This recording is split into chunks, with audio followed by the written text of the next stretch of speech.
राधे राधे, जय श्री कृष्णा। आज मैं आपको श्री विष्णु पुराण प्रथम अंश का पहला अध्याय सुनाने जा रही हूँ।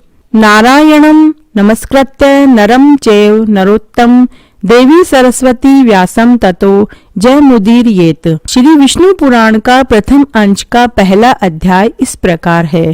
श्री विष्णु पुराण हमें घर में रोज सुनना चाहिए, इसका बहुत पुण्य फल मिलता है। तो मैं श्री विष्णु पुराण का प्रथम अंश का पहला अध्याय सुनाना शुरू कर रही हूँ। आगे भी मैं सभी अध्याय डालती रहूंगी।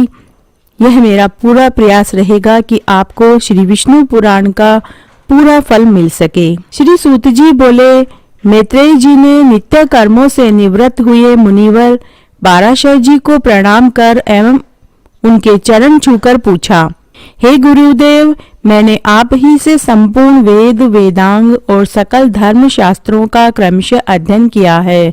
हे मुनि श्रेष्ठ, आपकी कृपा से मेरे विपक्षी भी मेरे लिए यह नहीं कह सकेंगे कि मैंने संपूर्ण शास्त्रों के अभ्यास में परिश्रम नहीं किया। हे धर्मज्ञ, हे महाभाग, अब मैं आपके मुखारविंद से यह सुनना चाहता हूँ कि यह जगत किस प्रकार उत्पन्न हुआ और आगे भी कैसे होगा, तथा हे ब्राह्मण, इस संसार का उपादान कारण क्या है। यह संपूर्ण चराचर किससे उत्पन्न हुआ है, यह पहले किसमें लीन था और आगे किसमें लीन हो जाएगा।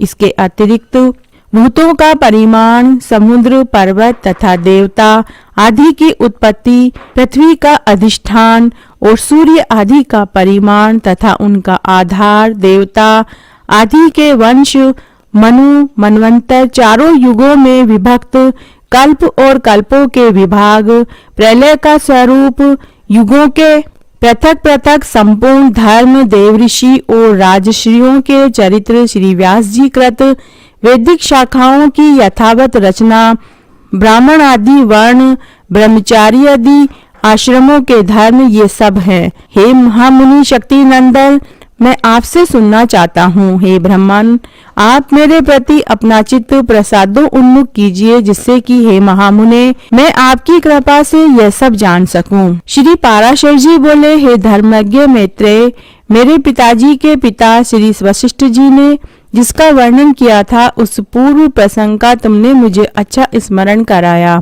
हे मैत्रेय, जब मैंने सुना कि पिताजी को विश्वामित्र की प्रेरणा से राक्षस ने खा लिया है, तो मुझको बड़ा भारी क्रोध हुआ। तब राक्षसों का ध्वंस करने के लिए मैंने यज्ञ करना आरंभ किया। उस यज्ञ में सैकड़ों राक्षस जलकर भस्म हो गए। इस प्रकार उन राक्षसों को सर्वदा नष्ट होते देख मेरे महाभाग पितामह वशिष्ठ जी मुझसे बोले, हे वत्स, अत्यंत क्रोध करना ठीक नहीं, अब इसे शांत करो। राक्षसों का कुछ भी अपराध नहीं है। तुम्हारे पिता के लिए तो ऐसा ही होना था। क्रोध तो मूर्खों को ही हुआ करता है, विचारवानों को भला कैसे हो सकता है। भैया, भला कौन किसी को मारता है, पुरुष श्रम ही अपने किए का फल भोगता है। हे प्रियवर, यह क्रोध तो मनुष्य के अत्यंत कष्ट से संचित यश और तप का भी प्रबल नाशक है। हे तात, इस लोक और परलोक दोनों को बिगाड़ने वाले इस क्रोध का महर्षि गण सर्वदा त्याग करते हैं, इसलिए तू इसके वशीभूत मत हो। अब इन बेचारे निरपराध राक्षसों को दग्ध करने से कोई लाभ नहीं। अपने इस यज्ञ को समाप्त करो, और साधुओं का धन तो सदा क्षमा ही है। महात्मा दादाजी के इस प्रकार समझाने पर उनकी बातों के गौरव का विचार करके मैंने वह यज्ञ समाप्त कर दिया।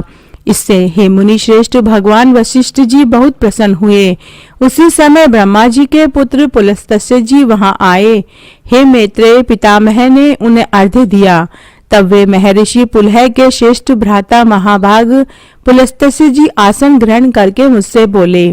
पुलस्त्य जी बोले, तुमने चित्त में बड़ा वैर भाव रहने पर भी अपने बड़े बूढ़े वशिष्ठ जी के कहने से क्षमा स्वीकार की है, इसलिए तुम संपूर्ण शास्त्रों के ज्ञाता हो जाओगे। हे महाभाग, अत्यंत क्रोधित होने पर भी तुमने मेरी संतान का सर्वदा मूलोच्छेद नहीं किया, अतः मैं तुम्हें एक और उत्तम वर देता हूँ।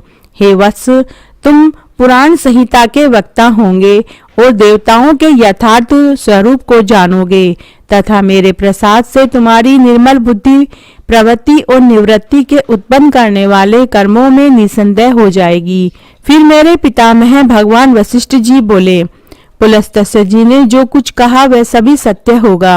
हे मैत्रेय, इस प्रकार पूर्व काल में बुद्धिमान वशिष्ठ जी और पुलस्त्य जी ने कुछ कहा था वह सब तुम्हारे प्रश्न से मुझे स्मरण हो आया है।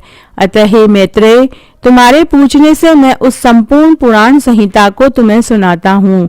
तुम उसे भली प्रकार ध्यान देकर सुनो। यह जगत विष्णु से उत्पन्न हुआ है, उसी में स्थित है और वे ही इसकी स्थिति और लय के करता हैं तथा यह जगत भी वे ही हैं। इस प्रकार आज मैंने आपको श्री विष्णु पुराण के प्रथम अंश का पहला अध्याय सुनाया। आशा करती हूँ ये आपको जरूर पसंद आएगा। अगर आपको यह अच्छा लगे तो कमेंट बॉक्स में जय हो विष्णु भगवान की जरूर लिखें। धन्यवाद।